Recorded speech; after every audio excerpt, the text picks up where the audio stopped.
a pretty significant bump in the road on my van conversion journey. On Monday night, as I was driving back from work, my timing belt went, and unfortunately that's kind of the death of my engine.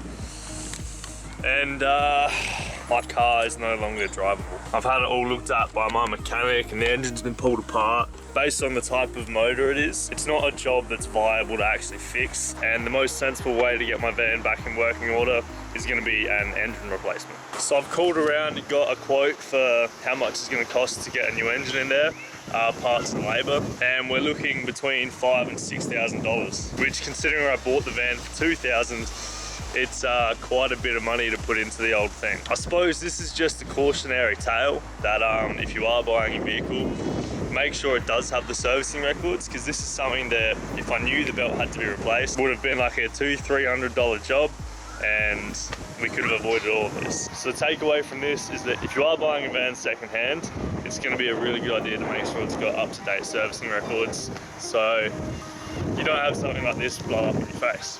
Now, this was pretty disappointing for me because it's my first car, and working on the conversion over the last year, I've put a significant amount of time and money and just care into it. So seeing it pulled up on the tow truck was a bit of a low point for me. But like with all situations in life, we don't necessarily get to choose the actions that take place around us, but what we can control is our reaction to the situation. So rather than getting bummed out about it and taking the loss, I'm sort of trying to look at this as an opportunity to upgrade my van conversion. And so I've gone ahead and got myself a new van. This is a more recent model with less kilometers on it. It's also got a more powerful engine. So while I am disappointed to see my old baby go, it just seems silly for me to spend 5 to 6 grand on a new engine when I can get a better van for 7, which is what I paid for this. So the next step for me is now to start the painstaking process of pulling out everything I've built in here and moving into its new home. The disappointing part is I was only a couple weeks away from having this finished, so now it's going to extend the time of my build out quite a bit. Now, because I already had most of this built, a few things will be pretty quick to just pull out and then install directly. There are a few jobs I'm gonna have to do a little bit more dicking around with though, like sound deadening and insulation. I'm gonna have to probably spend another couple hundred in that tape and redo this one. But once I get those major jobs out of the way, hopefully it won't take a long time to put everything in its new home. Now, I'm actually quite happy with the new vehicle that I bought, so I wanna just take a moment to run you through it and show you the condition it was in for when I bought it. So this is a 2007 with about 180,000 kilometers on it, which is going to be replacing a 2000 model, which I originally bought with 240,000 kilometers, and I've worked it up to 260,000 in the time I've had it. That is also a 2-litre engine.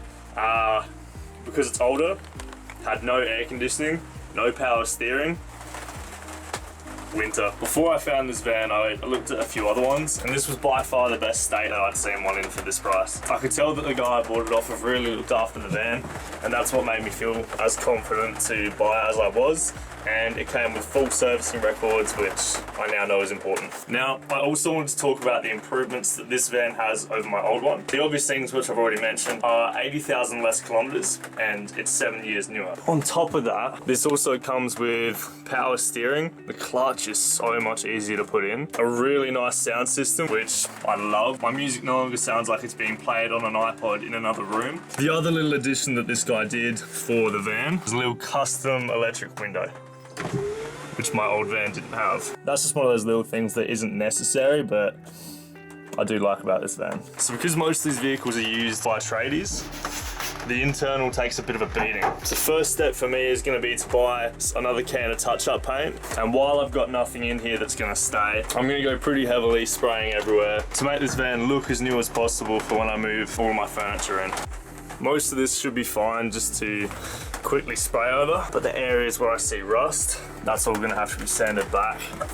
I'm also gonna be giving this a nice clean. So as you can see here, it's probably gonna need an afternoon or two of tender loving care to get this back up to a standard. I'm happy to start moving into it, but all in all, I think I've got myself a nice little blank canvas to move my home on wheels into. So first step, we're getting this van ready to switch over. Gonna be to sand out all the rust spots, give it a good clean, and then we can start painting. All right, so I've gone through with a wet rag and just tried to get rid of a bit of the surface dust. It's looking a little bit better. Now, the main thing I'm worried about is all of the rust. So I want all that gone before we move on. So just using this attachment here, it's honestly perfect for this little job of getting surface rust out. See that there? Without cutting in it too deep, it's just cleaning that right up. So I'm gonna go through and get every piece of surface rust out. So that's how I've done it. Just gonna keep getting the last of it out. Take everything out on this door as well. And then she's almost ready for a respray. I also just wanted to take a quick second to say a massive thank you to everyone who's following along and supporting me on my journey to complete my van. This has been a massive project for me, and the support I'm getting from all of you on the channel, as well as a little sense of community that I get from this, gives me that extra little kick to keep making these videos and keep my head up when setbacks like this occur. Thanks again for all your support, and I'll see you on the next one.